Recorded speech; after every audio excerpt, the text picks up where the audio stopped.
Hendaklah kamu kuat di dalam Tuhan. Karena perjuangan kita bukanlah melawan darah dan daging, tapi melawan penguasa gelap dan roh-roh jahat di udara. Kenakanlah seluruh perlengkapan senjata Allah dan berjaga-jagalah dalam doa.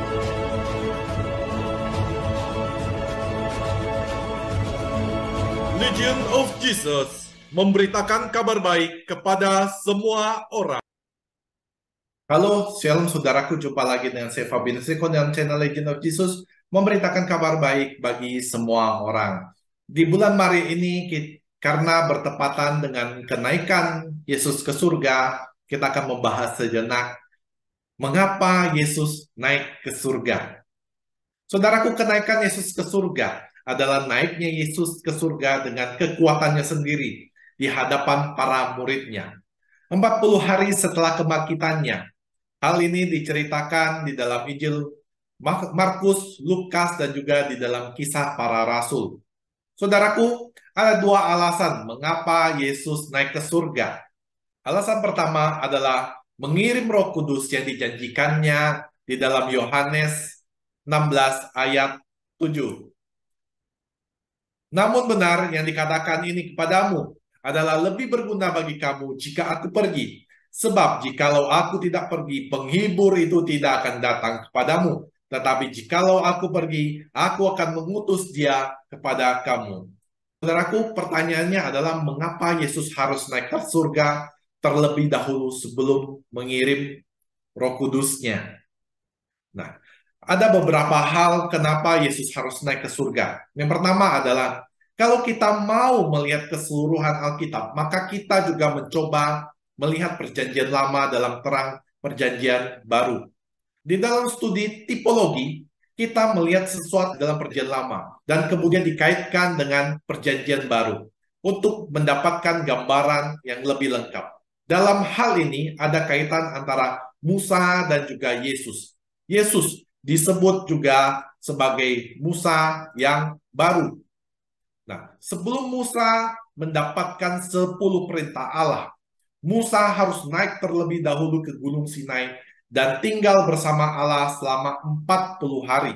Hal ini bisa Anda baca di dalam kitab Keluaran 34. Dan oleh karena itu Yesus sebagai Musa yang baru naik bukan ke gunung yang bersifat fisik, namun dia naik ke surga.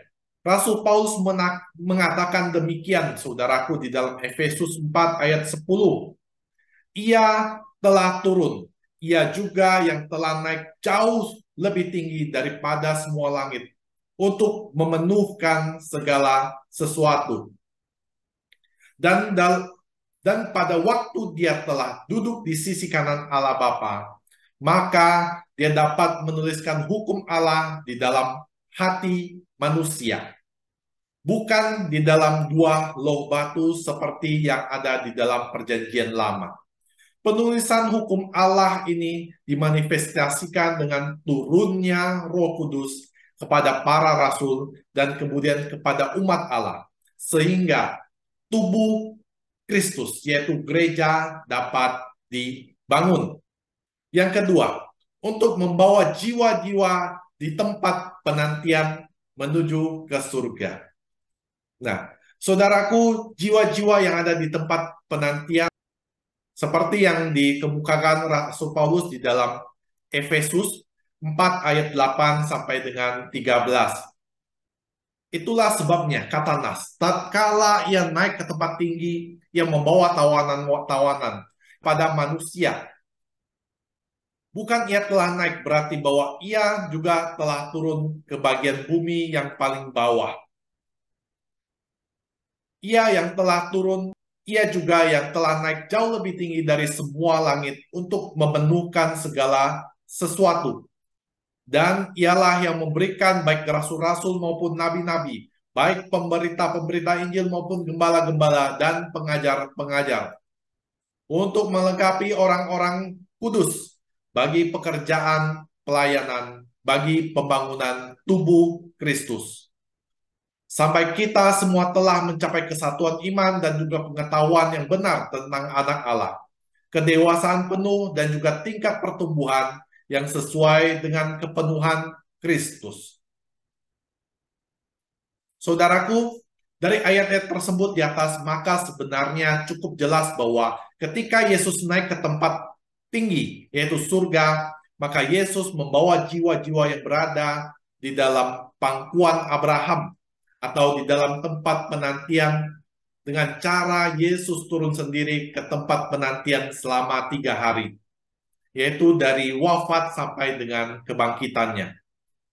Kemudian pemenuhan segala sesuatu yang disebutkan di ayat 10 adalah pemenuhan dari janji Yesus, yaitu untuk mengutus Roh Kudus, yaitu penghibur, seperti yang ditulis di dalam Yohanes 14 ayat 26, Yohanes 15 ayat 26, dan juga Yohanes 16 ayat 7, yang akan memenuhkan segala sesuatu yang memperlengkapi umat Allah dalam membangun tubuh Kristus, yaitu gereja. Rasul Paulus menegaskan bahwa Roh Kudus inilah yang akan memberikan kedewasaan penuh dan tingkat pertumbuhan yang sesuai dengan kepenuhan Kristus. Jadi, dapat dikatakan bahwa Roh Kudus membantu umat Allah untuk mirip menjadi seperti Kristus. Saudaraku, demikian apa yang dapat saya sampaikan kali ini. Mengapa Yesus harus naik ke surga? Semoga hal ini menambah pengetahuan Anda, menguatkan iman Anda. Anda boleh silakan subscribe, like, dan juga bagikan kepada banyak orang agar channel ini terus bertumbuh dan juga menjadi berkat bagi semua orang. Akhir kata, saudaraku, saya mengucapkan terima kasih. Tuhan Yesus memberkati Anda dan juga saya. Bye-bye.